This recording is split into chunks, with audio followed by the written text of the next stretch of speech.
안녕하세요. WMH 채널입니다.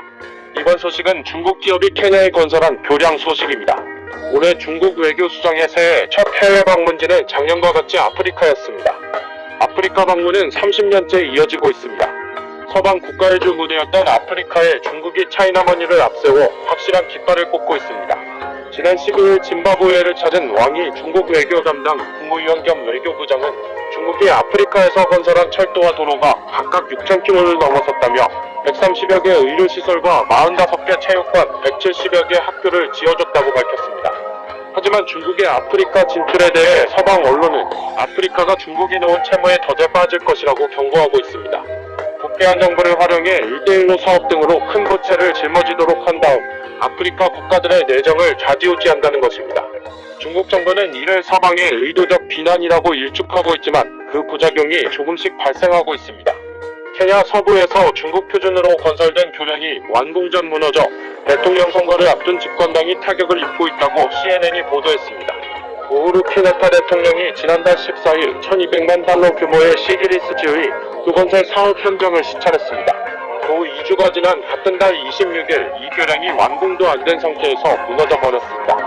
시기리는 예전부터 케냐 정부의 투자가 이뤄지지 않았던 저개발 지역입니다. 이 지역에 흐르는 강에서 지난 2014년 8월 11명을 태운 배가 침몰해 승객 모두 숨지는 사고가 발생하기도 했습니다. 케냐타 대통령은 현재 양원연합의 라일라 오딩가 전 총리를 상대로 경쟁을 벌이고 있습니다. 집권당 주빌리는 대선을 앞두고 기반시설 개발을 케냐타 대통령의 재선 핵심 전략으로 삼고 있으며 이 교량 사업도 그중 하나입니다. 케냐타 대통령은 지난달 14일 교량 건설 현장을 방문해 선거운동을 벌였습니다. 그는 당시 연설에서 이 다리가 수십 년간 개발이 이루어지지 않은 이 지역의 발전을 가져올 것이라고 주장했었습니다. 케냐 정부는 대선 공약으로 내건 기반시설 건설을 위해 중국식 표준 건설 사업과 중국 재정 지원 사업에 크게 의존하고 있습니다.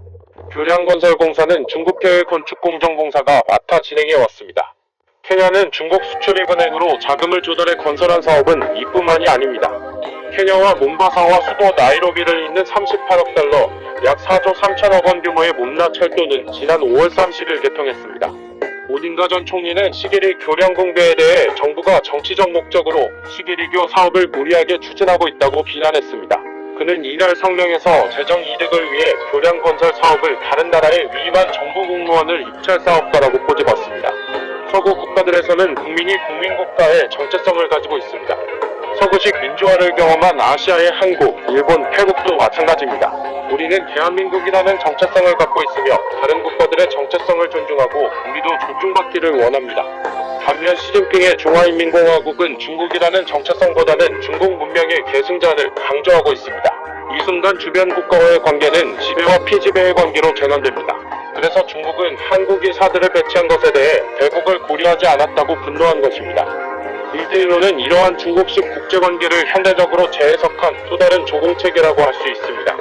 그래서 중국의 1대1로 정책은 1대1로에 속한 국가들이 부패한 나라인지 국제국가인지에 상관없이 중국의 우월적 지위를 인정하고 관계를 정상화한다면 인프라를 깔아주겠다는 논리를 펼치고 있습니다. 하지만 1대1로는 독립적으로 운명을 스스로 개척하고자 하는 근대 세계와 양립하기 힘들다는 것을 아프리카 국가들도 곧 알게 될 것입니다. 이상 마치겠습니다. 시청해주셔서 고맙습니다. WMH 채널이었습니다.